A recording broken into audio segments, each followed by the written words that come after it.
군이 지난달 30일 오전 6시 29분경 북한에서 남쪽 방향으로 발사된 북한 주장 우주발사체 한 발을 포착했다는 합참 브리핑 내용이었습니다.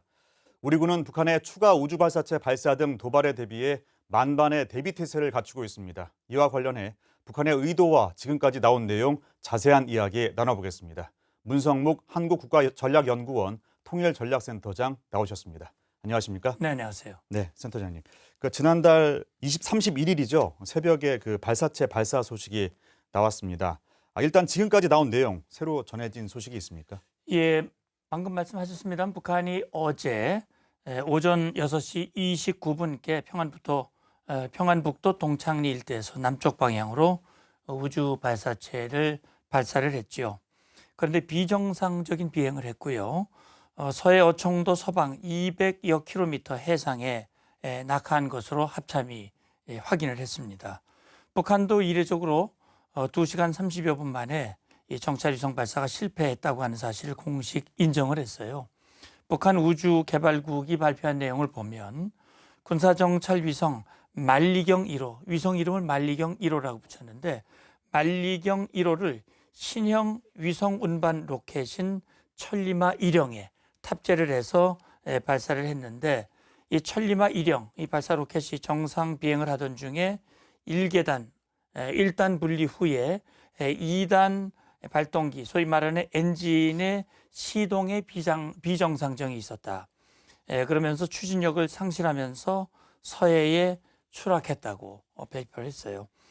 이거 신속하게 이렇게 실패의 사실을 인정한 것은 그동안 북한의 관행을 볼 때 이례적이다. 이렇게 생각을 합니다. 네, 신속하게 아마 수거 인양이 된 걸로 알고 있는데요. 네. 북한이 앞서 언급하기로는 6월에 발사를 한다고 했었는데 좀 급하게 시점을 좀 앞당기고 갔습니다. 배경이 뭔지 좀 설명을 해주시죠. 예, 제가 생각할 때는 이제 북한이 예고한 시점이 5월 31일 0시부터 6월 11일 0시까지였어요. 그리고 사실 북한 노동당 중앙군사위원회 부위원장 리병철은 6월에 발사할 것 같이 그렇게 얘기를 했는데 5월 31일 새벽에 발사를 했거든요. 저는 우선 그런 생각이 들어요. 이 군사정찰위성 1호의 발사는 김정은의 최고의 관심사였습니다. 그리고 북한이 2021년 1월 8차 당대회를 통해서 군사정찰 1호기를 조속히 개발을 해라 이렇게 얘기를 했고 특히 작년 연말에 북한은 내년 4월 다시 말해 금년 4월이죠.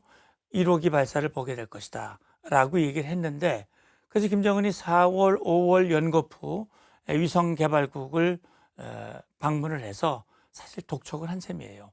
그러던 중에 우리 누리호 3호 발사가 지난 5월 25일 날 성공을 했고 대한민국이 우주강국 G7에 진입을 했어요. 김정은 마음속에는 한국보다 뒤처질 수는 없다. 그런 조급한 마음이 있었을 것이고 그것이 재촉을 하면서 이제 초기 발사로 이어지게 됐는데 북한 계산은 이번에 발사에 성공을 하고 6월 초, 이달 초에 8기 8차 전원회의가 예고되어 있습니다. 전원회의에서 이걸 업적으로 보고하고 7월 27일 북한이 주장하는 전승정 70주년이에요. 그런 걸 계기로 해서 좀 내부 결속을 하려고 하는 정치적 의도가 담겨지지 않았나 그런 생각이 듭니다. 네, 북한의 도발에 우리 군도 또 이렇게 즉각적인 대응에 나섰죠. NSC를 열고 안보리 결의 위반이라고 규탄을 했고 또 앞으로 북한 도발에 대해서 유엔 안보리 차원의 공동 대응이 있을 것으로 보이는데요. 예, 말씀하신 대로 NSC가 즉각 개최가 됐죠.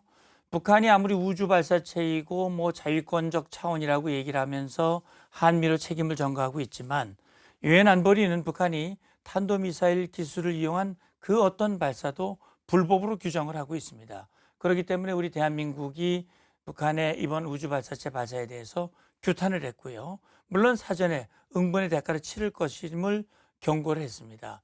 그리고 일본도 NSC를 열어서 북한의 발사체 발사 동향에 대해서 논의를 했고 그리고 미국도 북한의 발사를 규탄을 했고 유엔도 규탄을 했습니다. 비록 발사체의 발사가 실패했지만 실패와 무관하게 불법 행위를 저질렀기 때문에 유엔 안보리가 소집될 것이고 물론 중국과 러시아가 북한의 불법 행위를 일방적으로 두둔하고 있기 때문에 추가 제재나 규탄 성명이 나오지는 못할 가능성이 높습니다.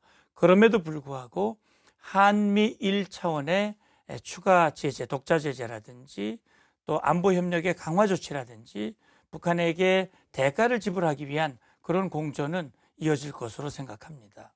네, 이러한 그 명백한 그 군사 도발, 불법 행위임에도 불구하고 북한은 또 그 발사 실패를 또 인정을 하고 2차 추가 발사를 또 예고한 상태인데요. 앞으로 또 추가적으로 이어진다고 봐야 될까요? 예, 북한이 공언한 만큼 추가 발사는 계속하리라고 봅니다. 김정은의 강한 의지였고 이미 그동안 개발을 해왔기 때문에 다만 북한이 가급적 빨리 발사하겠다고 얘기를 했는데 그 가급적 빨리라고 하는 것이 언제일지 그거는 좀 알 수가 없습니다. 우리 군 당국, 우리 대통령실에서는 북한이 이미 예고했던 6월 11일 이전에도 발사할 수 있다라는 가능성을 염두에 두고 대비를 하고 있습니다만 실제 북한이 과연 발사체 같은 경우는 그동안 탄도미사일 발사 도발을 많이 했기 때문에 그것 준비는 가능하겠지만 탑재된 위성 또 소위 말하는 만리경 1호 말고 2호, 3호를 준비를 했겠느냐 하는 부분이 이제 관건이 될 것이고요. 실제 북한이 2012년 4월에 김정은이 무리하게 발사했는데 실패를 했고요. 빨리 발사한다고 했지만 8개월 후인 12월에 발사를 했어요. 이번에도 생각보다는 이 발사 기일이 조금 늦어질 가능성이 있는데 북한은 가급적 빨리 해서 7월 27일 이전에 하고 싶은 마음이 있겠지만 그것이 넘어갈 수도 있다. 어쨌든 북한의 조기 발사에 대비한 그런 만반의 대비는 필요하다고 생각을 합니다. 네, 그 굳건한 한미 공조 아래 북한의 그런 지속적인 도발에 대해서 만반의 대비태세를 갖춰 나가야겠습니다. 그렇습니다. 네, 지금까지 문성묵 한국국가전력연구원 통일전략센터장과 함께 이야기 나눴습니다. 오늘 말씀 감사합니다. 감사합니다.